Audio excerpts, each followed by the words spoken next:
Pernahkah kalian membayangkan cinta bisa datang dari amarah, dari seseorang yang tak peduli siapa kita, yang berani membentak meski tanpa tahu bahwa kita adalah bos besar? Inilah kisah tentang seorang cewek galak yang justru jadi incaran seorang bos muda kaya raya. Sebuah pertemuan tak biasa yang merubah segalanya. Naila tidak pernah percaya pada cinta pada pandangan pertama. Bagi gadis berusia 24 tahun itu, hidup adalah soal kerja keras dan realistis. Cinta itu cuma bumbu tambahan yang bisa menyesakkan dada. Tapi semuanya berubah dalam satu kejadian kecil di parkiran sebuah gedung perkantoran mewah di pusat kota.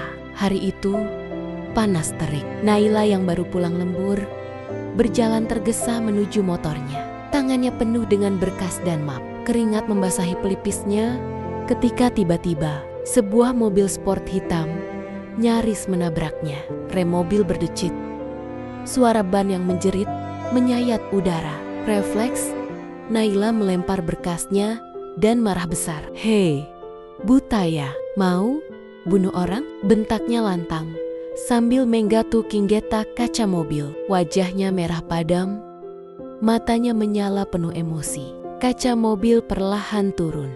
Di balik kemudi, seorang pria muda tampan mengenakan jas hitam elegan menatapnya datar. Matanya tajam tapi tenang, dengan ekspresi nyaris tak menunjukkan perasaan. "Maaf, saya tidak melihat," jawab pria itu pelan. Suaranya dalam dan dingin. Alih-alih mereda, Naila malah semakin naik darah. Tidak lihat bawa mobil? Apa bawa peti mati? Jangan mentang-mentang mobil mahal, terus orang bisa seenaknya di jalan. Beberapa orang yang masih ada di area parkir mulai menoleh. Tapi Naila tidak peduli. Amarahnya meluap dan dia benar-benar tidak tahu siapa pria yang baru saja dia omeli itu. Pria di balik kemudi itu menatap Naila dengan tatapan yang sulit diartikan. Bukan marah, bukan kesal, lebih ke heran atau mungkin tertarik. "Hati-hati Nona," ucapnya singkat sebelum menaikkan kembali kaca mobilnya dan pergi meninggalkan Naila yang masih bergumam kesal. Naila memungut berkasnya sambil mendecak pelan. Dasar orang kaya arogan. Yang tidak Naila tahu, pria itu adalah Arvin Mahendra, CO baru di tempatnya bekerja. Pria muda yang selama ini hanya terdengar lewat bisik-bisik. Karyawan sebagai bos muda yang tegas, cerdas, dan dingin seperti es. Dan nasib sial Naila baru benar-benar dimulai ketika keesokan harinya. Saat rapat besar pengumuman manajemen baru, ia melihat pria yang semalam dia maki dengan sepenuh hati kini berdiri di depan, memimpin rapat. Napas Naila tercekat, matanya membelalak. Arvin Mahendra, bos besar, pria yang semalam nyaris dia seret ke kantor polisi. Arvin menatap sejenak ke arah Naila, lalu melanjutkan pidatonya tanpa ekspresi. Tapi di sudut bibirnya, sebuah senyum tipis terukir. Entah apa artinya. Naila menunduk, pipinya panas. "Habis aku," gumamnya lirik. Tapi yang tak dia tahu, di balik tatapan datar itu, Arvin justru tersenyum dalam hati. Sudah lama ia tidak bertemu seseorang yang berani menatap matanya tanpa rasa takut. Dan gadis galak itu justru mulai mencuri perhatiannya. Kadang, cinta itu aneh. Tanpa disadari, kita bisa jatuh pada seseorang yang justru membuat kita marah, jengkel, bahkan benci. Tapi, siapa sangka amarah bisa jadi benih cinta yang perlahan tumbuh diam-diam. Sejak kejadian di parkiran itu, Naila benar-benar merasa hidupnya di kantor jadi tak karuan. Setiap langkahnya terasa berat. Setiap detik di ruang kerja bagai menunggu bom waktu meledak. Ia terus dihantui bayangan Arvin Mahendra, bos muda yang bukan hanya tampan dan dingin, tapi juga diam-diam memperhatikannya. Hari-hari berlalu, Naila berusaha keras untuk tidak mencolok. Sebisa mungkin menghindar dari ruang rapat dan lift yang mungkin saja mempertemukannya dengan Arvin.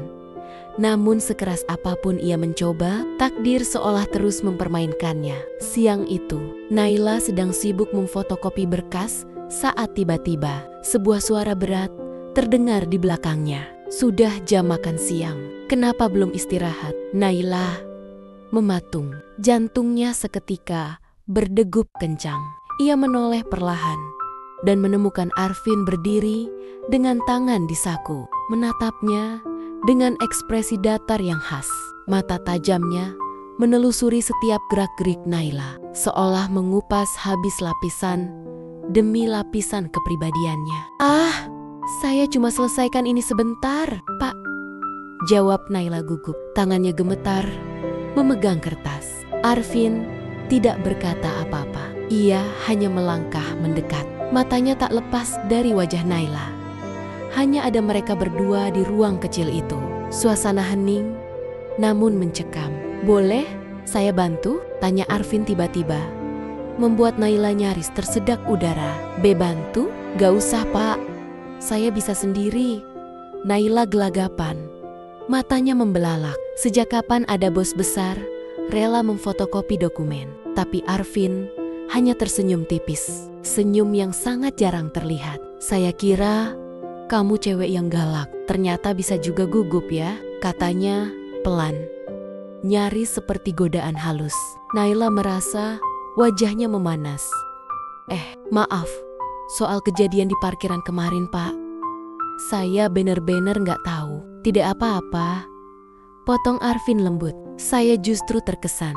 Jarang ada yang berani jujur di depan saya." Untuk pertama kalinya, Naila menatap mata Arvin dengan lebih dalam. Ada sesuatu di sana sorot kesepian yang tersembunyi di balik dinginnya sikap. Sesuatu yang membuat hati Naila berdebar dengan cara yang berbeda. Sejak hari itu, sikap Arvin perlahan berubah. Tanpa disadari, Naila, pria itu mulai mencari-cari alasan untuk bertemu dengannya. Kadang sengaja memanggil Naila ke ruangannya hanya untuk hal-hal kecil. Kadang muncul di pantry saat Naila sedang membuat kopi. Dan yang paling mengejutkan, suatu sore Arvin berdiri di dekat parkiran, menyapa Naila yang hendak pulang. "Mau saya antar pulang?" tawarnya tenang. Naila kaget setengah mati. "Hah, nggak perlu, Pak. Saya naik motor kok. Lagian gak enak, Pak. Nanti orang-orang." "Biar saja," jawab Arvin singkat. Tatapannya tajam, seolah tak peduli dengan omongan orang.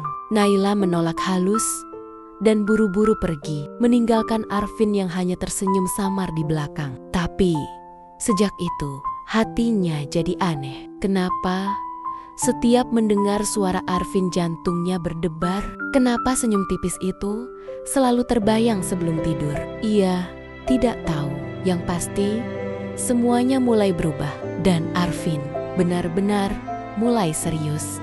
Kadang cinta hadir bukan dengan bunga atau kata manis, tapi lewat tatapan diam-diam, perhatian kecil, dan momen sederhana yang perlahan mencuri hati. Itulah yang mulai dirasakan Naila meski logika menolak. Hatinya justru terus berdebar untuk sang bos muda. Sejak kejadian di ruang fotokopi dan tawaran Arvin untuk mengantar pulang, Naila mulai merasa hidupnya tidak lagi sama. Setiap langkah di kantor terasa seperti berjalan di atas ranjau, bukan karena takut dimarahi, tapi karena perasaan aneh yang perlahan tumbuh di hatinya. Setiap pagi, Naila berusaha menenangkan diri.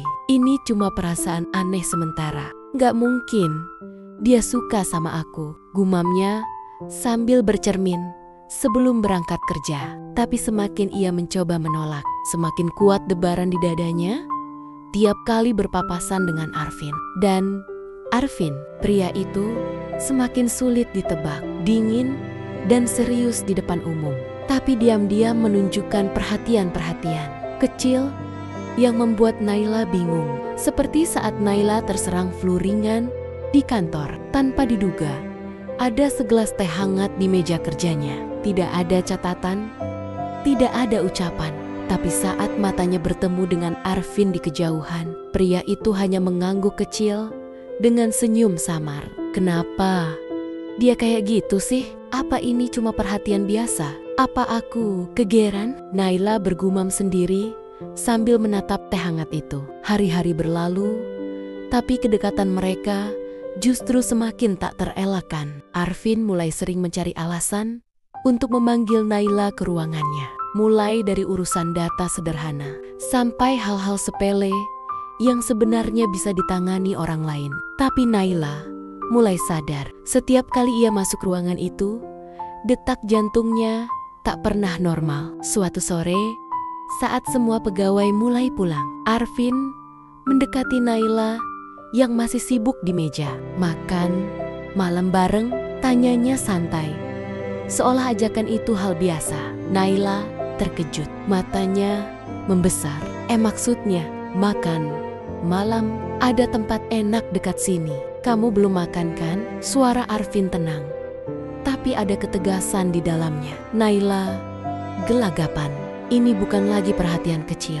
Ini jelas ajakan personal. Saya masih banyak kerjaan, Pak, dalih Naila. Sebenarnya bukan soal pekerjaan, ia takut. Takut perasaannya benar-benar tumbuh. Takut terjerumus dalam hubungan yang mustahil. Arvin menatapnya dalam. Jangan terlalu keras sama diri sendiri. Naila, sekali-sekali kamu juga butuh istirahat. Untuk pertama kalinya, Naila melihat sisi lembut Arvin yang tersembunyi di balik tatapan dinginnya. Pria itu bukan hanya bos yang tegas, tapi seseorang yang rapuh dan sepi. Meski Naila menolak malam itu, hatinya justru bergetar hebat. Sesampainya di rumah, ia tak bisa berhenti memikirkan Arvin. Tatapan matanya, suara tenangnya, senyumnya yang tipis tapi dalam. Di sisi lain, Arvin juga tak bisa membohongi dirinya sendiri. Sudah lama hatinya beku. Sudah lama ia menutup diri dari cinta. Tapi Naila dengan segala kegalakannya, kejujurannya, dan ketulusannya perlahan menyalakan api yang selama ini padam di dalam dirinya. Takdir seolah mulai mengikat mereka dalam kisah yang rumit. Tapi semakin Naila berusaha menjauh, semakin Arvin mendekat. Dan cinta, mau tak mau, mulai tumbuh di antara mereka. Diam-diam, tapi pasti. Cinta yang tumbuh tak selalu berjalan mulus. Kadang, justru saat hati mulai yakin, semesta menghadirkan rintangan yang menguji seberapa kuat perasaan itu bertahan. Dan inilah saatnya Naila mulai merasakan bahwa cinta tak cukup untuk menyatukan dua dunia yang berbeda. Hari-hari di kantor terasa semakin berat bagi Naila. Bukan karena tumpukan pekerjaan, tapi karena hatinya sendiri yang mulai kacau. Perasaan yang semula ia abaikan kini tumbuh liar, tak bisa dikendalikan. Setiap kali bertemu tatap dengan Arvin, hatinya berdebar. Setiap kali mendengar suaranya, senyumnya, atau bahkan namanya disebut rekan kerja, jantung Naila berdegup lebih kencang. Namun bersamaan dengan tumbuhnya perasaan itu, ketakutan mulai merayap pelan. Apa yang aku lakuin? Dia itu siapa? Aku ini siapa? Bisik Naila pada dirinya sendiri saat menatap bayangan di cermin ruang istirahat kantor. Di sisi lain, Arvin justru semakin berani menunjukkan perhatiannya. Setiap ada kesempatan, ia selalu berusaha mendekat, bahkan di depan beberapa staf. Arvin mulai tak lagi menyembunyikan senyuman saat berbicara dengan Naila. Meski ia tetap menjaga sikap profesional, sinyal-sinyal ketertarikan itu jelas terlihat. Namun, seperti takdir yang tak pernah membiarkan cinta tumbuh dengan mudah, bayangan dari masa lalu mulai menghantui. Suatu hari, seorang wanita cantik dan anggun datang ke kantor. Ia mengenakan busana elegan, aroma parfumnya mahal, wajahnya sempurna. Namanya Rena Wirawan, putri dari salah satu pemilik saham perusahaan dan juga teman dekat Arvin sejak lama. Naila hanya bisa menatap dari jauh ketika Rena melangkah anggun ke ruang CO. Hatinya bergetar tak nyaman, apalagi saat mendengar bisik-bisik karyawan lain. Itu Rena, calon istri Pak Arvin katanya. Cocok banget mereka. Sama-sama kelas atas. Kata-kata itu seperti pisau yang menusuk jantung Naila. Dadanya sesak. Ia tak tahu mengapa perih ini terasa nyata. Bukankah sejak awal ia sudah tahu? Ia dan Arvin bukan dari dunia yang sama. Hari-hari berikutnya jadi lebih berat. Rena kerap datang dan selalu ada di sisi Arvin saat ropet-ropet penting. Naila berusaha mengabaikan, berusaha sibuk dengan pekerjaannya. Tapi rasa cemburu itu tumbuh tanpa bisa dicegah. Hingga akhirnya momen itu datang. Saat jam makan siang, tanpa diduga Rena menghampiri Naila di pantry. Wajahnya tersenyum manis, tapi tatapannya tajam dan menusuk. "Kamu Naila kan?" sapa Rena. Suaranya lembut namun penuh tekanan. "Aku cuma mau bilang, jangan terlalu dekat sama Arvin. Dia bukan orang yang bisa bersama seseorang seperti kamu." Naila menahan napas. Kata-kata itu bagaikan tamparan. Tapi ia berusaha tersenyum. "Maaf, saya rasa urusan saya sama Pak Arvin itu urusan pekerjaan." Rena tersenyum tipis, lalu menepuk pundak Naila pelan sebelum pergi. Namun, kata-kata itu terus terngiang di kepala Naila sepanjang hari. Malamnya, di kamar sempit kontrakannya, Naila menangis dalam diam. Bukan karena Rena, bukan juga karena perbedaan status, tapi karena ia mulai sadar dirinya jatuh cinta. Dan cinta itu mustahil. Sementara di sisi lain, Arvin duduk sendirian di ruang kerjanya. Matanya menatap kosong keluar jendela. Di tangannya, ia memegang ponsel. Ada keinginan besar untuk menghubungi Naila, untuk bicara, untuk menghapus jarak yang mulai terbentuk. Tapi entah kenapa, ia merasa semuanya mulai berubah. Cinta mereka terancam karam sebelum sempat berlabuh. Kadang, cinta bukan tentang seberapa kuat perasaan kita, tapi seberapa besar keberanian kita untuk memperjuangkannya. Ketika salah paham, perbedaan, dan luka menghantam, akankah hati yang saling mencinta tetap memilih bertahan? Sejak pertemuannya dengan Rena, dunia Naila berubah kelabu. Setiap langkah menuju kantor terasa seperti melangkah ke medan perang. Ia berusaha bersikap biasa saja, tapi rasa sakit itu tak bisa disembunyikan. Ia mulai menjaga jarak dari Arvin, menghindari tatapannya, menolak semua perhatian kecil yang dulu sempat membuat jantungnya berdebar. Arvin pun mulai merasakan perubahan itu. Naila tak lagi tersenyum saat mereka bertemu. Bahkan saat rapat, gadis itu lebih memilih berdiri di sudut ruangan, membisu dan menunduk. Ada tembok tak terlihat yang tiba-tiba tercipta di antara mereka. Sampai suatu sore, Arvin tak tahan lagi. Ia menunggu Naila di parkiran, berdiri bersandar di mobilnya seperti pertama kali mereka bertemu. Wajahnya tegas, matanya tajam, tapi ada gurat gelisah yang tak bisa disembunyikan. "Naila," panggilnya saat gadis itu berjalan cepat hendak pergi. Naila terkejut, namun buru-buru menunduk. "Ada apa, Pak? Kenapa kamu menjauh?" tanya Arvin pelan tapi tajam. "Aku nggak bodoh. Aku tahu kamu berubah." Naila menelan ludah. Tangannya gemetar. "Saya nggak berubah, Pak. Saya cuma sadar tempat saya di mana. Saya nggak mau ada masalah. Saya cuma karyawan biasa. Bapak dan Bu Rena, kalian selevel." Kata-kata itu membuat dada Arvin sesak. Ia melangkah mendekat. Matanya menatap tajam ke arah Naila yang menunduk dalam. "Dengar, aku nggak peduli soal status, soal jabatan, soal apa kata orang," ucap Arvin. Suaranya bergetar. "Aku cuma peduli satu hal. Perasaanku dan aku suka sama kamu." Jantung Naila seketika berdentum keras. Napasnya tercekat. Matanya memanas. "Jangan bercanda, Pak. Ini bukan lelucon," lirih Naila. Air matanya mulai menggenang, tapi ia segera menghapusnya kasar. "Aku serius," bisik Arvin. "Aku gak pernah kayak gini sama siapapun. Aku butuh kamu, Naila." Namun, Naila menggeleng cepat. Saya nggak bisa, Pak. Saya nggak mau jadi bahan omongan.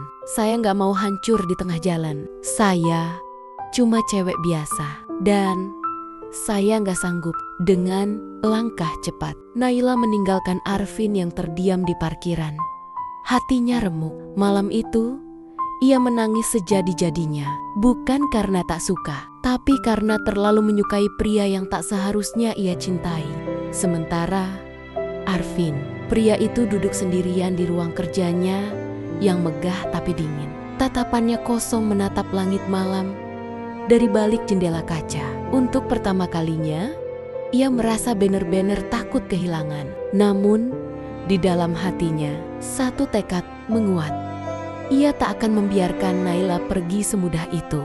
Cinta mereka mungkin terjal, penuh luka dan perbedaan. Tapi jika hati mereka benar-benar satu, maka tak ada yang tak mungkin. Dan Arvin bersumpah akan memperjuangkan cintanya, apapun yang terjadi. Kadang, cinta bukan tentang siapa yang sempurna, bukan tentang siapa yang layak, tapi tentang siapa yang mau berjuang sampai akhir. Dan di ujung luka, kadang bahagia itu menunggu mereka yang tak pernah menyerah. Sejak malam itu, Naila berusaha menata hatinya. Ia yakin atau lebih tepatnya memaksa dirinya yakin bahwa menjauh adalah pilihan terbaik. Arvin Mahendra bukan orang yang seharusnya ia cintai. Dunia mereka berbeda. Hatinya mungkin bicara lain, tapi logika dan kenyataan terlalu keras untuk diabaikan. Namun, hati bukan sesuatu yang bisa diatur. Di sisi lain, Arvin tak tinggal diam. Berkali-kali ia mencoba menghubungi Naila, bahkan mendatangi kosannya. Tapi selalu gagal. Naila benar-benar menghindar. Bahkan di kantor, gadis itu mengajukan pindah divisi, sesuatu yang membuat Arvin benar-benar terpukul. Hingga suatu hari, sebuah undangan pernikahan mendarat di meja Naila. Undangan itu milik Rena. Ya, wanita yang sempat menjadi beang-beang gelap di benaknya. Tapi yang mengejutkan, nama mempelai pria bukanlah Arvin. Saat itulah Naila menyadari, selama ini ia hanya termakan rasa takutnya sendiri. Rena memang dekat dengan Arvin, tapi tak lebih dari hubungan bisnis dan persahabatan keluarga. Semua ketakutannya ternyata hanya asumsi yang salah. Sore itu, saat matahari mulai tenggelam, Arvin berdiri di depan kantor dengan sebuah buket bunga sederhana. Ia menunggu Naila pulang. Tak peduli siapa yang melihat, tak peduli apa kata orang. Begitu Naila keluar, matanya membulat. "Pak, aku bukan datang sebagai bosmu, Naila. Aku datang sebagai Arvin, seorang pria yang benar-benar mencintaimu," ucapnya pelan, tulus, namun tegas. Orang-orang mulai memperhatikan, tapi Naila tak peduli. Air matanya mengalir begitu saja. Hatinya seperti meledak oleh rasa haru, bahagia, dan penyesalan. "Aku nggak peduli perbedaan apapun. Aku cuma tahu satu hal.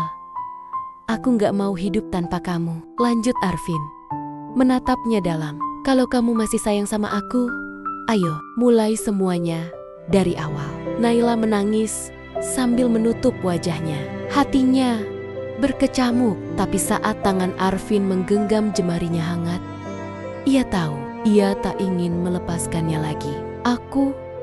Aku juga sayang sama kamu," bisik Naila sambil terisak. Tanpa ragu, Arvin memeluknya erat. Tepuk tangan kecil terdengar dari para pegawai yang menyaksikan momen itu. Tapi tak ada yang lebih penting bagi keduanya selain pelukan itu, akhir dari luka, awal dari cinta yang sesungguhnya. Beberapa bulan kemudian, cinta itu benar-benar menemukan jalannya. Naila dan Arvin tak hanya menjadi sepasang kekasih, tapi juga mitra yang saling mendukung. Naila tetap menjadi dirinya sendiri, cewek, galak, mandiri, dan apa adanya. Dan Arvin, ia tetap pria tegas tapi lembut, yang kini hidupnya tak lagi sepi. Dan begitulah, di tengah perbedaan, di antara luka dan rintangan, cinta mereka bertahan. Karena pada akhirnya, cinta sejati Bukan soal siapa yang sempurna, tapi siapa yang tak menyerah. Siapa yang selalu kembali, meski dunia berkata tidak.